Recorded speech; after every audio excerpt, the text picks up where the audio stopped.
Pessoal, nesse mundo de crimes reais, investigações e tudo mais que vocês acompanham aqui, a gente muitas das vezes fala assim, bom, eu acho que eu já vi de tudo, mas sempre tem algo que nos surpreende. Essa pauta que eu vou apresentar hoje neste episódio, ela foi uma sugestão do meu grande amigo e parceiro Renato Barros, o qual eu já deixo registrado aqui um forte abraço, tanto para o Renato como para a Simone. Vamos lá! Quando falamos ou escutamos sobre crimes bárbaros, monstruosidades e crueldades, além das que já somos expostos diariamente, temos a tendência de achar que se trata de um filme, uma história macabra, uma lenda, algo inventado, contado em um livro, buscando assim distanciamento da vida real, que somos incapazes de acreditar que um semelhante, que outro ser humano teria tal capacidade, coragem de praticar o ato.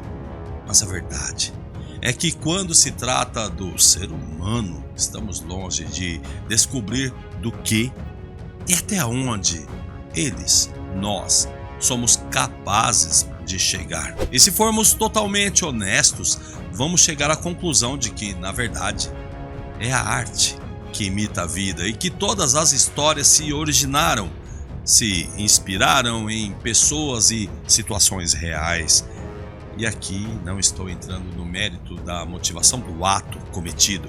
Se foi por uma doença mental, por uma condição psiquiátrica ou por pura crueldade. Este episódio é um daqueles que chocam, que faz com que muitos duvidem, que arrepia e cria em nós esse sentimento de incredulidade, de vontade de fazer o distanciamento, porque custa acreditar que outro ser humano faria isso. É mais que isso. Mais uma vez, reforçar que o mal não tem uma aparência, não tem estilo, um tipo, mas que ele se mistura em nosso meio e coexiste com todos nós com muita naturalidade. Eu sou o tiozão da Fatos, seja bem-vindo, você está na Fatos Criminais.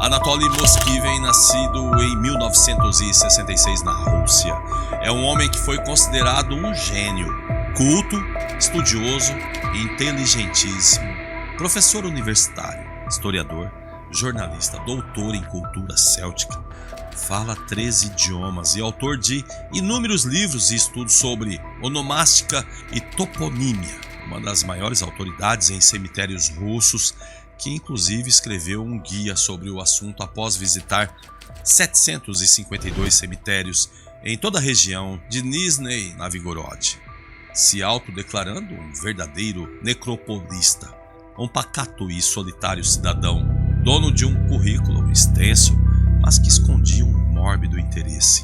Preste atenção: transformar crianças e adolescentes femininas em múmias, mais precisamente, bonecas humanas.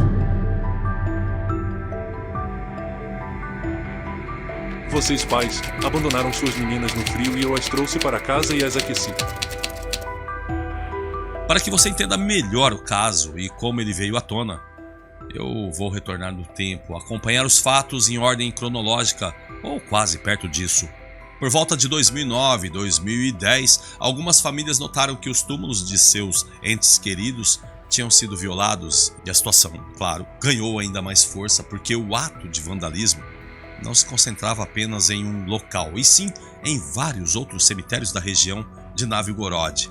Inicialmente, a polícia e o governo não tinham nenhum suspeito ou pista do que se tratava, só que os atos de violação se intensificaram. Foi então que se passou a suspeitar da ação de uma seita satânica.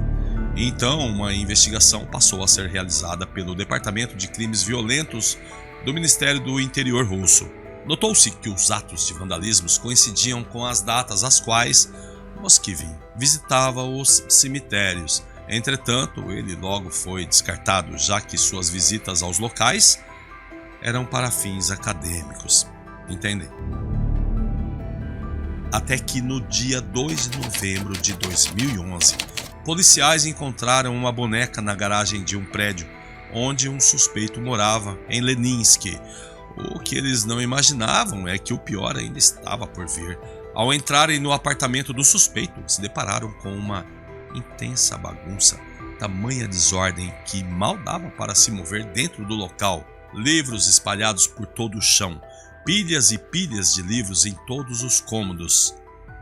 E mais que isso, muitas bonecas em tamanhos reais junto a eles, deitadas, sentadas, depositadas sobre as pilhas de livros, cada qual com sua particularidade. Envoltas em tecidos dos mais diferentes estilos, somavam ao todo 28 bonecas. Uma delas, inclusive, vestida como uma ursinho de pelúcia. Quando os policiais foram recolhê-las, uma delas cantou. Havia dentro dela uma caixinha de música que, provavelmente, ao ser manuseada, ativou-a. E ao analisarem melhor as bonecas, veio a terrível constatação. Elas, na verdade, não eram bonecas, e sim corpos humanos em formas de bonecas. O que significava que o dono daquele lugar fabricava bonecas a partir de cadáveres. Não demorou para que as autoridades russas fizessem a ligação e chegassem à conclusão de que as bonecas eram fabricadas de corpos de crianças e adolescentes com idade entre 2 e 15 anos. O homem profanava os túmulos de cemitérios de toda a região, levava seus cadáveres para seu apartamento e então os mumificava e os transformava em bonecas. Claramente, o apartamento investigado pertencia a ele, que de suspeito imediatamente descartado devido às suas visitas de cunho acadêmico, se tornou o principal suspeito e chegou até mesmo a ser visto vandalizando fotos de nos mortos.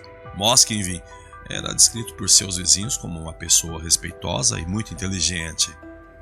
Respeitado no meio acadêmico, tido como um gênio e grande estudioso extremamente dedicado, longe de qualquer suspeita, mas que na verdade escondia sua obsessão com a morte e um hobby mórbido e bizarro.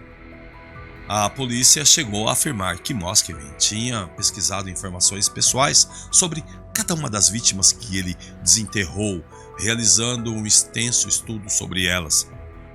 Mas de onde teria vindo essa obsessão com a morte, esse, digamos assim, fascínio pela figura feminina, jovem e morta?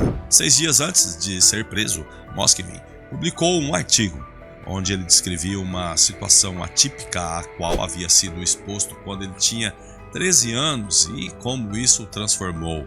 Em 1979, ao ir para a escola, ele foi parado por um grupo de pessoas vestidas de preto. Era um velório. Ele foi puxado em direção ao caixão e forçado a beijar a testa de uma jovem morta. Se tratava de uma menina de 11 anos chamada Natasha Petrova. O ritual místico ao que ele foi obrigado a participar ainda terminou com a mãe da jovem colocando no dedo dele e da falecida anéis de casamento. 25 de maio de 2012.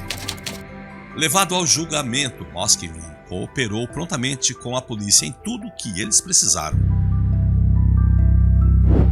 Acusado nos itens 1 e 2 do artigo 244 do Código Penal russo, que diz violação de cadáveres e profanação de túmulos, estima-se que ele tenha violado ao menos 150 túmulos ao longo dos anos.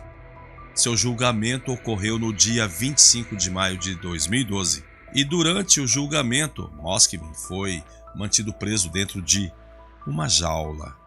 A promotoria acabou por solicitar a internação compulsória de Moskvin em um hospital psiquiátrico para tratamento, já que ele foi considerado insano em um laudo apresentado por uma equipe de psiquiatras. Ele também foi diagnosticado com esquizofrenia paranoide.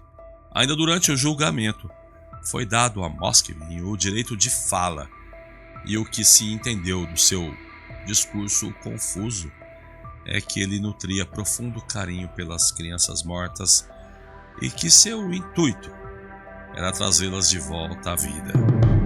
Moskvin tinha uma rotina com as bonecas, se comunicava com elas, sentava-se para assistir televisão, possuíam linguagem própria, hierarquia, canções, etc.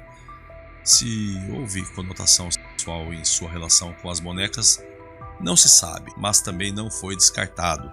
Moskvin foi internado sob rigorosa vigilância em um hospital psiquiátrico de Novgorod, onde exames serão aplicados anualmente a fim de determinar seu estado mental. De acordo com as leis russas, ele permanecerá no hospital por um tempo indeterminado e, caso sua patologia esteja sob controle, ele poderá receber alta e voltar a ter uma vida normal. Mas ele já deixou claro que, caso receba sua soltura, ele tem a intenção de ter uma filha e que também pretende lecionar inglês para crianças. Ao passar dos anos após sua internação e com o vencimento das penas, Moskvin vem tendo sua sentença prorrogada. Em outubro, por exemplo, de 2020, ele pediu para retornar ao tribunal. Ele queria sair do hospital para cuidar da mãe enferma. Porém, ao ser questionado, não se mostrou arrependido por seus atos, como mostra essa afirmação. Essas meninas são meninas. Não existem pais em minha opinião. Eu não conheço nenhum deles. Além disso, eles enterraram suas filhas, e é aqui que eu acredito que seus direitos sobre elas acabam. Então, não, eu não me desculparia. Apesar de uma junta médica alegar que sua esquizofrenia está sob controle e até recomendar sua liberação, o juiz responsável pelo caso renovou sua condenação por mais tempo. E para concluir tudo isso, ao que se sabe até hoje, Moskvin segue internado na instituição psiquiátrica. Agora é com vocês. Deixe nos comentários, você já conhecia essa história real? E amigo, te faço um pedido. Se não é inscrito na Fatos, inscreva-se, ative o sininho, deixe o like e compartilhe com os amigos. Nos vemos no próximo episódio. Até lá!